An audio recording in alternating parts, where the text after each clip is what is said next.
রাজধানীর আকাশছোঁয়া বড় বড় অট্টালিকা, ঝলমলে এই নগরীর উঁচু দেয়ালের আড়ালে লুকিয়ে আছে আরেক বাস্তবতা, যেখানে এক টুকরো কোরবানির মাংসই হয়ে ওঠে বছরের সবচেয়ে বড় প্রাপ্তি। শারীরিক প্রতিবন্ধী মনিরুজ্জামান ঈদের দিন সকাল থেকে সন্ধ্যা পর্যন্ত ঘুরে কপালে জুটেছে সামান্য কিছু কোরবানির মাংস। সামর্থ্যর অভাবে সারা বছর গরুর মাংস খাওয়া হয় না তার, তাই পুরো বছর জুড়েই অপেক্ষায় থাকেন এই একটি দিনের। সেই মুখচিনা করে দেয়, মুখচিনা করে দেয়। আমরা প্রতিবন্ধী গরিব আমাকে দেয় না।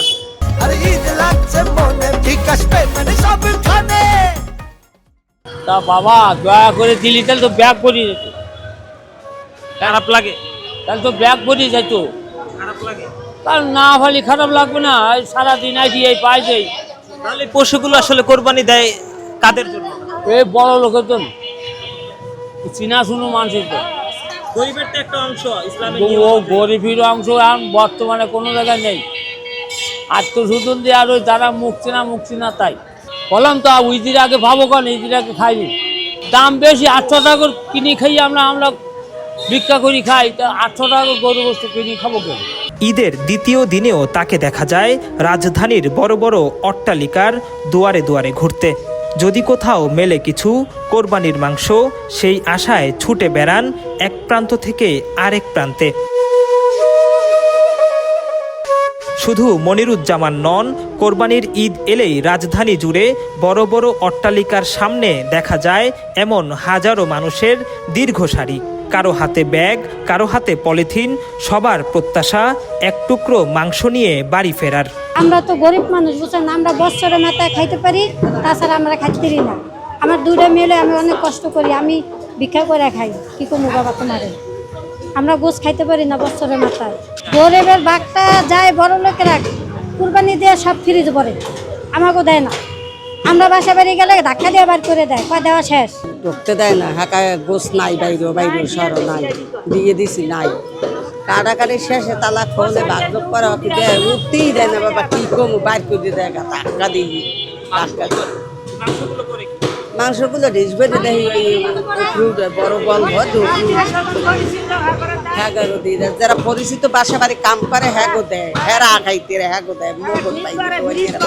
কিন্তু অনেক সময় তাদের সেই আকুতি পৌঁছায় না উঁচু দেয়াল আর লোহার গেটের ওপারে। বড় বড় অট্টালিকার ভেতরের প্রাচুর্য আর বাইরের অপেক্ষারত মানুষের বাস্তবতার মাঝে থেকে যায় এক অদৃশ্য দূরত্ব।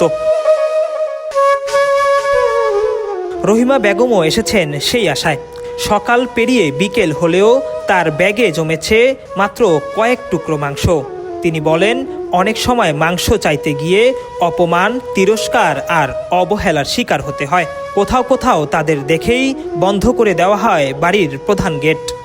বহুত বাসায় হয়েছি, বহুত রাস্তা ঘুরছি। কতটুকু পেলেন এখন? এই যে না, আধা কেজি হইব, দেয় নাই। এক জায়গায় পাইছি, এটু এক জায়গা থেকে আধা কেজি দিয়েছে। বাকিগুলো কি বলে গেলে? কয় নাই, দিয়ে দিছি। আত্মীয় স্বজন দ্বারা পরিচিত লোক আছে, হ্যাঁ করে দেয়, বারান না সেটা তো দেয় না। না বাবা, আমরা তার কিনে খাইতারি না। সর্বশেষ কবে খেয়েছেন? ঈদের আগে নাকি গত বছর? হ্যাঁ, গতবারই খাইছি ঈদে। বড় বড় অট্টালিকার শহরে ঈদের আনন্দ যখন ঘরে ঘরে ভাগ হয়ে যায়, তখন অনেক মানুষের কাছে এক টুকরো কোরবানি মাংসই হয়ে ওঠে পুরো ঈদের আনন্দ, পুরো ঈদের উৎসব। প্রাচুর্য আর অভাবের এই শহরে কোরবানির প্রকৃত শিক্ষা, ভাগাভাগি ও সহমর্মিতা পৌঁছে যাক সেই সব মানুষের কাছে, যাদের কাছে বছরে এক টুকরো মাংসই কোরবানির ঈদের সবচেয়ে বড় প্রাপ্তি। আবু আবদুল্লাহ রোহিত, বাংলাদেশ প্রতিদিন, ঢাকা।